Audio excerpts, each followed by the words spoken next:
Hi, and welcome to my talk about the missing ingredient for AR and VR adoption. I want to share my thoughts about why AR and VR did not pass the toothbrush test and how COVID is going to change that. My name is Dirk Schart. I'm the president and CMO of rethinking, based out of Sunnyvale in California. Well, let's kick it off. The first thing I want to talk about is how are the markets and what is different between an early market and a mainstream market. And you might have heard about Geoffrey Moore's concept of crossing the chasm, and that's exactly what you see here. And if you consider VR, which is might be a little bit earlier, it's still in the chasm, while AR kind of crossing the chasm and starting to be in the first phase of the mainstream markets. Well, keep that concept in mind for the next couple of slides when we talk about, well, what is different between these markets? What is different between these buyers? On one side, the visionaries and early adopters, looking more for the technology, eager to test it and try it like a gadget, while you have the pragmatic buyers looking much more for a solution. So it's more important to have something which is ready to integrate, which has security, high security levels, and things like that. Now, the question is, why don't we have adoption for AR and VR? Because one thing I think we can say, well, that's there. It's the value. We have seen a lot of use cases in the last 2, 3, 4 years. There are large rollouts, meanwhile, for AR and VR, where enterprises give the feedback, well, they benefit from AR and VR. They save money, they increase customer satisfaction, so there is a lot to prove. Now, as said, what's missing is the toothbrush test, and AR and VR did not pass that. What does that mean? Google and Facebook, these kind of companies are using the toothbrush test to see whether there's adoption and daily usage. And AR and VR are not used on a daily basis yet. And that's one of the problems. It's just used, I don't want to say randomly, but from time to time. And the result of that is, and that's what the MIT found out, there is a lack of urgency. 63% of managers asked in a study said the biggest blocker for new technologies to be adopted is the lack of urgency. So now, why is that happening? Urgency is the key ingredient to have the adoption. And what do we see with COVID now? Is COVID changing something? And there are a lot of reports out right now, and what we also see is there's a shift from in-person to on-demand. So, well, think about training. That could have happened in the past in person, and most of the trainings were like that. But now we have travel restrictions, we have a travel ban. So we cannot go anywhere.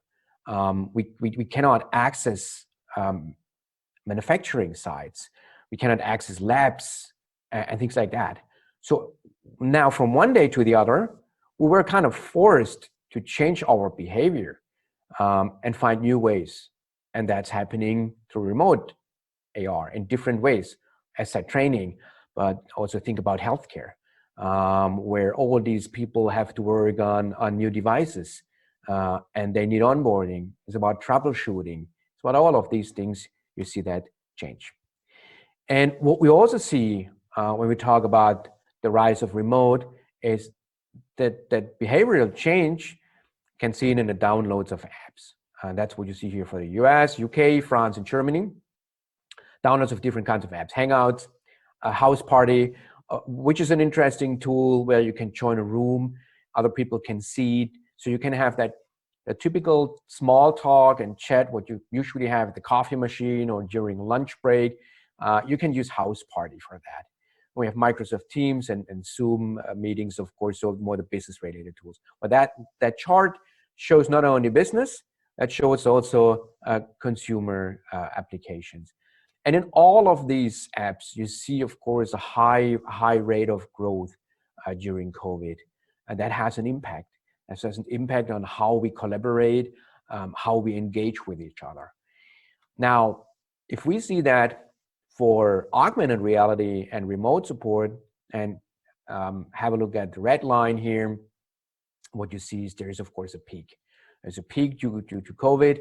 Now we have to see, is that sustainable? What's the next step there? More interesting is the blue one, where you see remote support. That's not only AR, that's of course also typical remote work tools. But you see that there is, after the peak, a higher level. And that's what we also expect to stay, because people won't return to the life we had before COVID. The travel will be different. Now we realize that remote collaboration is possible, that we don't need to be in an office all day long. Twitter already told its employees they don't need to return. They can stay forever at home to work. And there are a lot of more companies. So what we see in our own data now is we have an increase in the requests for remote. We see a growth of 300% in average for monthly active users among our remote customers. And we see even a peak of 600%. And most important is, it's not that peak, what you see here with the augmented reality curve. It is a continuous use. So there is no drop in the data, and that's a very, very positive information. Now, I want to show 5 impact about what's going to happen in 2020. And the first one is about AR will benefit stronger in 2020. AR will benefit stronger than VR, and remote AR will also benefit stronger than AR. And the reason for that is AR has a much broader market. If you want to have quick adoption, you cannot require your customers to buy a new headset. You get that approved, to learn how to use it. So that's a big advantage of AR. It works on mobile devices like phones and tablets. So the users have just to take their phone or tablet, download an app, get started, and kick it off. That's the big benefit for AR in 2020. Well, the second one is what we already talked about. Remote AR will become a catalyst. That's already to see. Why? There are a lot of things enterprises cannot do because of their travel restrictions. So many large enterprises have, as one part of their revenue generation, service contracts. But that requires that they go on site and provide service. Now, what can they do? They can use remote AR to provide the service and fulfill their contracts, which is a great opportunity. Now they can access their facilities. They can guide their workers, new employees, like what we see now in healthcare, working on using ventilators, which is something new. And if you have ever seen these kind of instructions, it's very, very complex and needs a lot of time until you get used to it. So with remote AR, we can simplify that. Also important is, if you want to have fast track adoption, you need to have user experience. That's what you've seen in the past. There is a reason that Skype is not the tool number 1 right now, but Zoom is. Because why? Because it just works. It's so easy to use. You can have a lot of users there, and that's of course a key ingredient for adoption. Well, the same as what you see at the bottom, having a BlackBerry menu, or the iPhone, which completely changed the way we use an application. We use mobile internet. Number 4 is very important also, not only for 2020, but also for the time after 2020. We have a higher education level very soon. And on one side, what we see right now is people are asking a lot for remote collaboration. But many of the enterprises don't know the difference between conferencing tools and support tools. So Zoom or Teams, typical conferencing tools where you can have a lot of people in your call, sharing your screen, but not really fixing a problem. No, not with any kind of annotations or drawings or ticketing systems, things like that. So that's something we'll see that people learn more about that. And product requirements would change. We will see new products. We will see products which fit much better to the expectation of large enterprises. And the 5th one is a very interesting one, because in the past, we always have seen that consumer markets have a big impact on the enterprise. What you have at home, like Netflix or Amazon or Apple, you want to use also at work. and you want to have good user experience, easy to use products. But in the past, we did not see that effect. Why? It's just hardware is far too expensive. Nobody wants to buy a device for 3,000 euros or dollars. And just like single topics like the Quest, which is successful, or Pokemon Go, is not enough to drive that entire market. So we see the reverse effect from enterprise usage, especially remote now, coming also to consumer, because if you want to have that, if you have that at work, of course, you also want to have that at home. And then the last piece of that, and I wrote about that 2 years ago, is then when Apple comes onto the market and will entirely change that.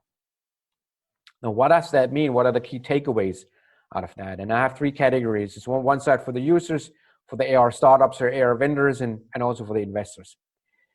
For the users, the big impact is we have that shift from in-person to on-demand. And we even don't know exactly what that means today. There will be a lot of more change after COVID. Remote AR solves the problems today. Visual guidance by AR and also VR trainings, that's something which will come very soon.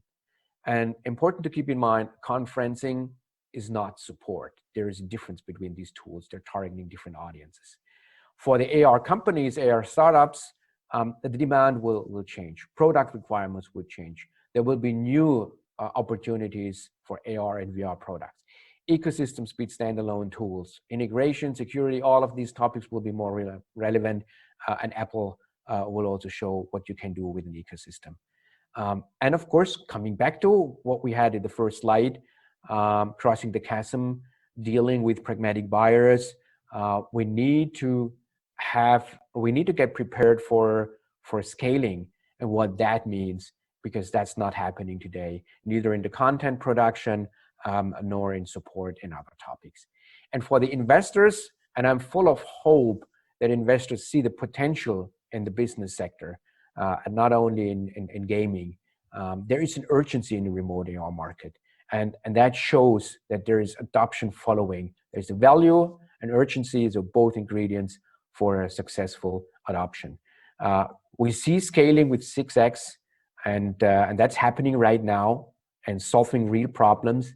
And we can see that business AR will definitely lead the XR game and have a big push in 2020 and in 2021. So I hope you enjoyed my talk. Feel free to ask questions. I'm happy if you get in contact with me to follow up on the discussion. I also wrote an article about it. You can find that on AR Insider and on my website, dirkschart.com. So, well, enjoy AWE and hope to see you soon. Thank you. Hey, Dirk, really nice presentation. Thank you. Thank you, Ravi. So, Dirk, I work in VR, so I'm kind of seeing what you're saying there with the traction going up. But I'd like to focus on a couple of points that you mentioned. You said something about uh, the traction going up in this situation with certain use cases. Can you highlight a little bit in more detail, like which use cases exactly do you see things AR really going deep into those use cases right now? Absolutely. That's a great question, Ravi. What we see right now is all about remote. That's what I highlighted in the presentation.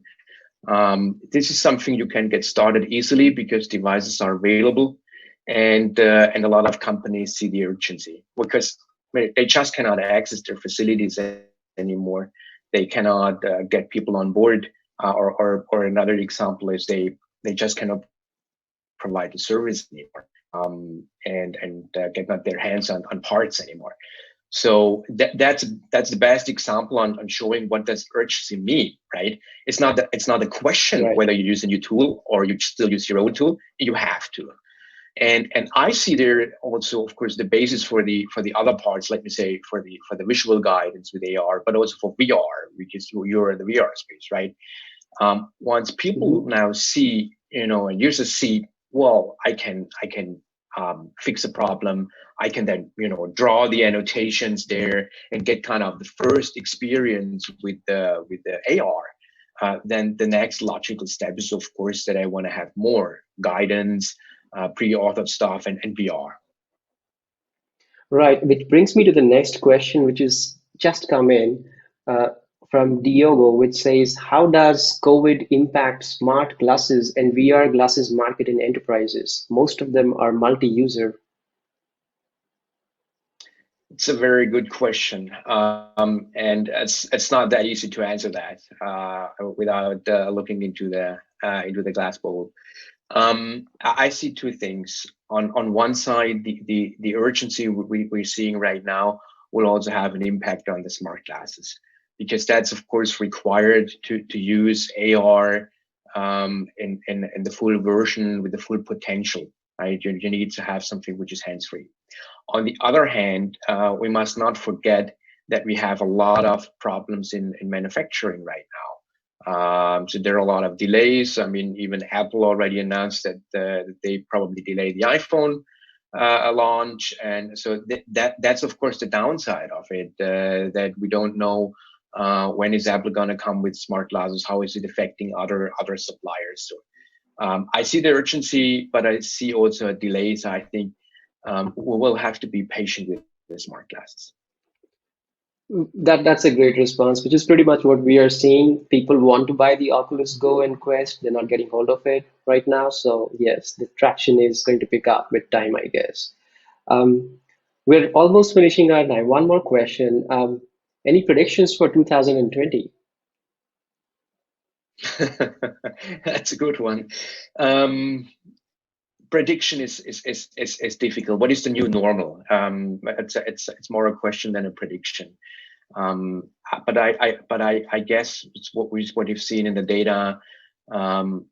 When I want to call it a prediction, that we see a higher level of education. So people really look into the AR and VR space and learn more about it, and that's really good for us, because in the past we had a really a small user base. So whether in AR or in VR, we did not really know what exactly do customers want to have, what exactly do users want to have.